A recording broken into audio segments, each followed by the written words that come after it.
मेरा नाम है काला, अरविंद काला।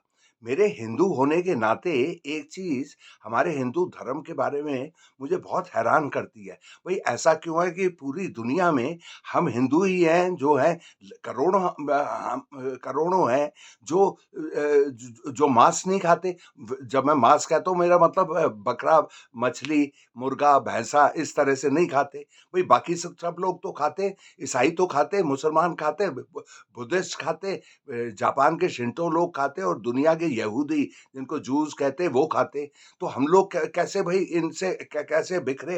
अब हमारे माजी मतलब पास्ट, इतिहास, पुराने दिन में बिल्कुल वैसा ही है जैसा इन लोगों का है।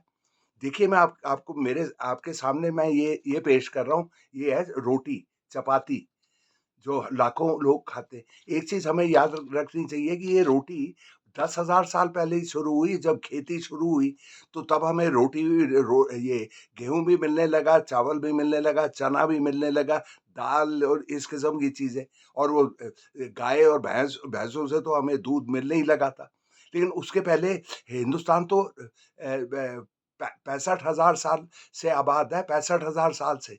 तो उसके पहले 55,000 साल पहले हमारे पुरखे क्या खाते थे भाई? वो तो जब ये था ही नहीं तो क्या खाते थे? अरे मीट खाते थे, मांस, क्योंकि कोई और चारा ही नहीं था उन्हें जिंदा रहने का। तो सारे हमारे जो पुरखे हैं ना, पुरखों के पुरखों के पुरखे पुरखों, वो मांस खाते थे जैसे बाकी में लोग भी खाते थे। रशिया में भी लोग ये करते थे, अफ्रीका में भी, उसमें भी और हमारा भी। तो हमारा जो माजी है, जब पुराने पुरखों के पुरखों, वो सब ये गोश्त खाते थे, गोश्तखोर थे, क्योंकि ये चारा नहीं था और रहने का। तो ये बीजेपी का ये है कि हम लोग तो वो हैं, वो तो मुसलमानों ने और ईसाइयों ने दाखिल किया मीट। हम तो तुरई और टिंडा और बैंगन ही खा सकते हैं, हमारा तो इतना कोमल दिल है। ये सब बकवास है। हमारे सब पुरखे, अगर आप इंडस वैली सिविलाइजेशन को देखें, जो पाकिस्तान से ये यहाँ सिंध से यहाँ तक फैली, मध्य प्रदेश और आजकल भी और पुरानी पुरानी जगह उनको नजर आती है। तो वो जो हमारे पुरखे थे, पुरखों के पुरखे 10,000 साल पहले जो रहते थे, वो कोई ऐसा जानवर था ही नहीं जिसको नहीं खाते थे। तो हमारा हमारा माजी वो है।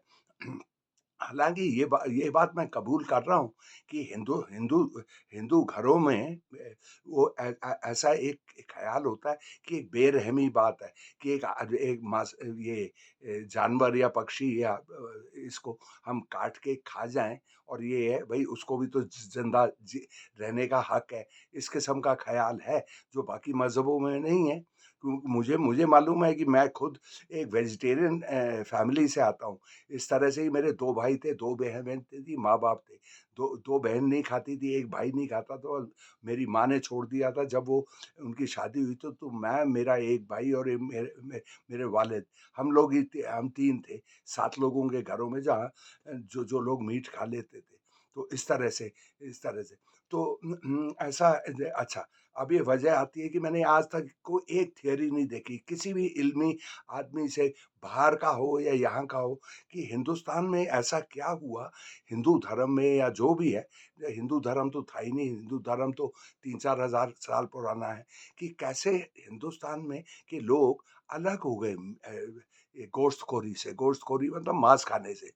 अब ये अब ये कोई थ्योरी तो है नहीं, तो मेरी थ्योरी ये है, क्योंकि हम लोगों के की रूह में एक चीज़ बसी हुई है कि इस ज़िंदगी के बाद जब हमारी मौत हो जाएगी, तो हम फिर जिएँगे किसी किसी जीव के उसमें, इंसान बनेंगे, ये बनेंगे, कबूतर बनेंगे, जो भी। तो जो हिंदू है, हिंदू की रूह में एक इस किस्म का डर रहता है कि यार अगर मैं बकरा खा जाऊँ, तो बकरा अगले जन्म में मैं बन जाऊँगा और मैं बकरा बन जाऊँगा, और वो बकरा मुझे खा जाएगा।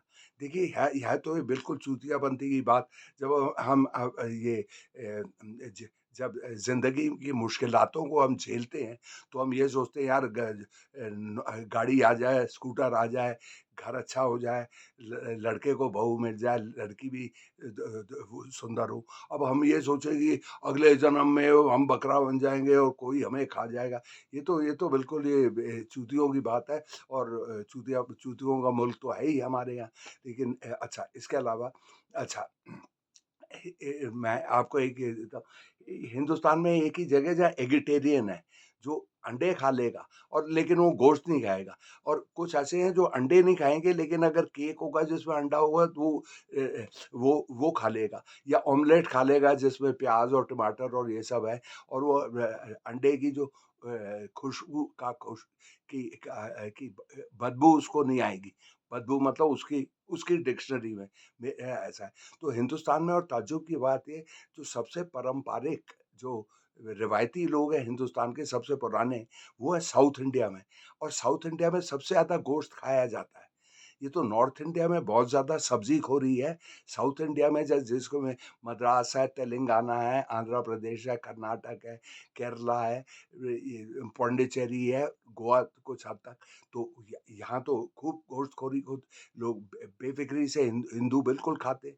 और ये सबसे एक एक सबसे बड़ी मज़ाक की बात तो यहाँ ये है कि यहाँ पे नॉन वेजिटेरियन एक लफ़्ज़ बहुत इस्तेमाल होता है।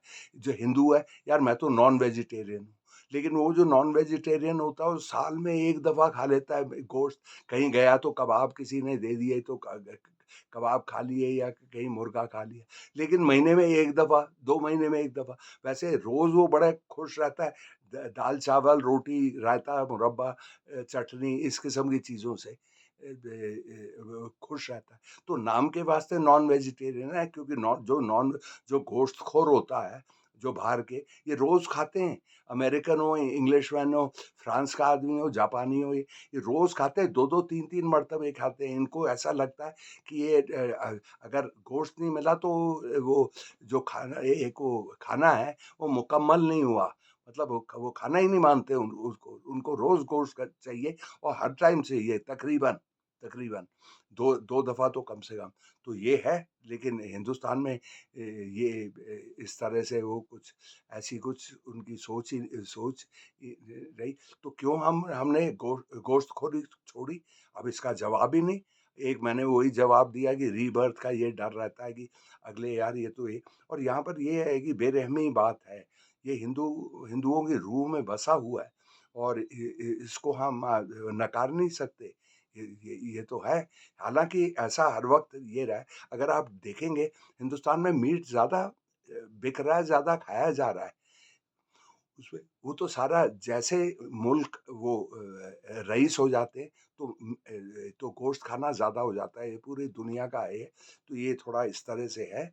तो ये मैंने सोचा कि ख़्याल आपको आपसे सामने पेश करूँ, अगर आपको अच्छे लगे, प्लीज़ सारे अपने दोस्तों को, रिश्तेदारों, सबको भेजिए। उसमें मेरी काफ़ी मदद होती है। मेरी रुखसती का टाइम हो गया है, तो खुदा हाफ़िज़।